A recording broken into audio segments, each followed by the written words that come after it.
Do rich white men make the social rules again? Hey, it's Prince of Queens, and an article from the Daily Beast is making the rounds where it talks about how numerous women have been getting bans on Facebook for posting things like men are scum and other such blanket bigoted statements about men.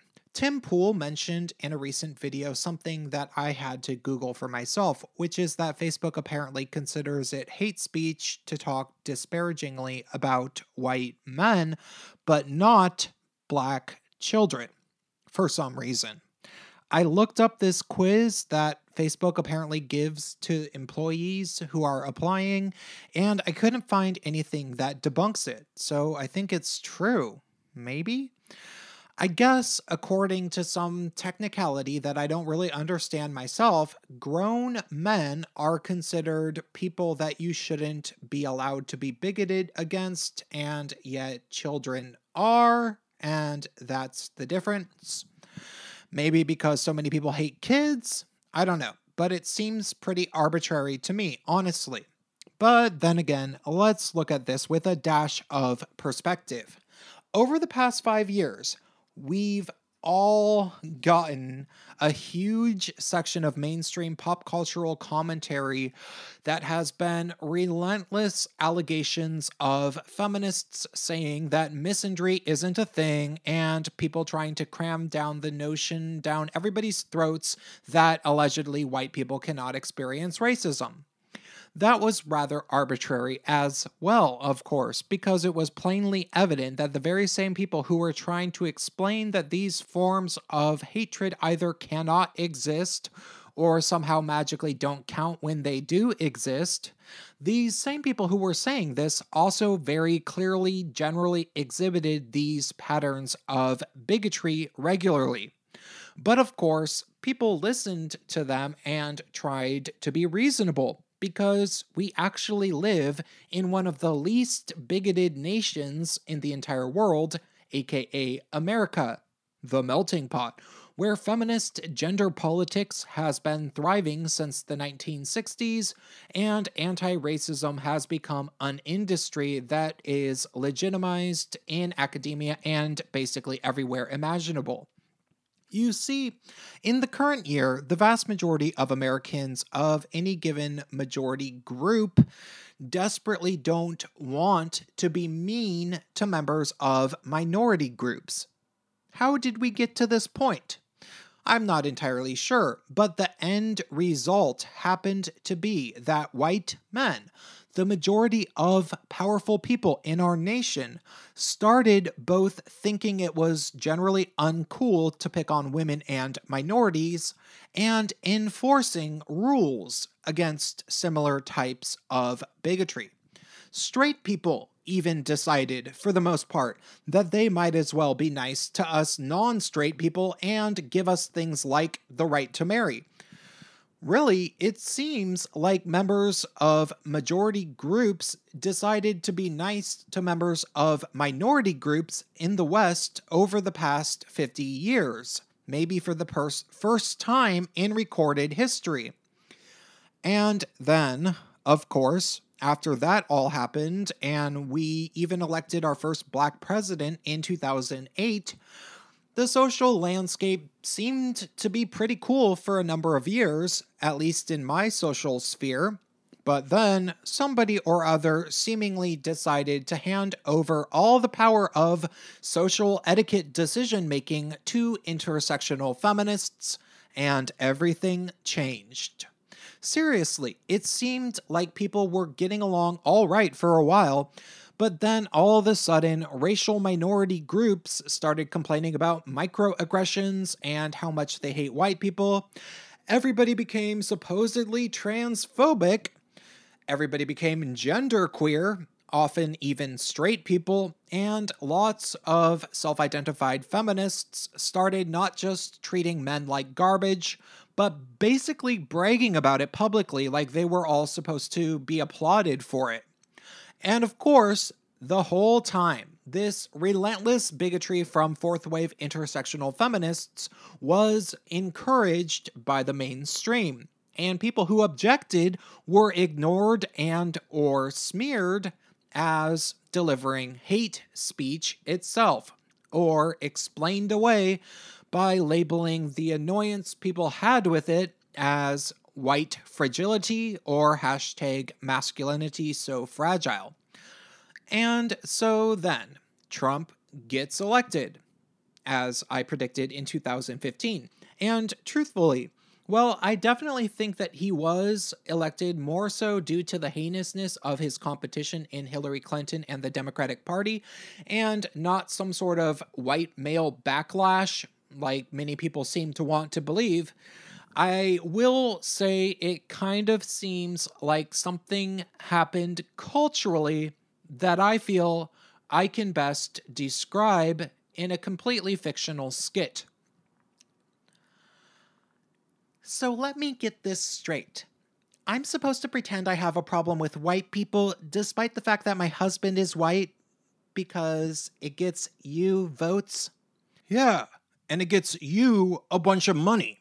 Trust me, my think tank is really good. Lots of the brightest in the CIA that have been working with me since the 1990s. I know this'll work. It seems a tad unethical. Here's your first check. Wow. Okay, well, let me practice. A lot of people think that white men get discriminated against in America, and that very well might be true if you just looked at things on a case-to-case basis. Like, say, if a guy is walking down the street and somebody yells something mean to him. However, none of that really matters after you take a sociology class because sounds good enough to me. Excuse me, pardon me, ladies, did you not hear? I actually won the election. No way. Impossible! No, it's true. It turns out that nobody likes this broad, and they haven't since the 90s when they first started seeing her on television once or twice a week. And they certainly don't like Moesha over here. What did you call me? Was that a racial slur? You can't say things like that, Donald. That's Mr. President to you, and I can say anything I want. You and your cronies aren't in power anymore, you crook. If you want to talk about corruption, let's talk about... Let's do it then. I can take you to school and back if we want to talk about corruption. I don't care. I can talk about anything I want. I'm president. Lots to unpack here. To imply that you know more about anything than a woman is the definition of misogyny. Rich white men are such pigs. Oh, save it for bell hooks. You're fired. What? Fired? You can't do that. You're not my boss. She is.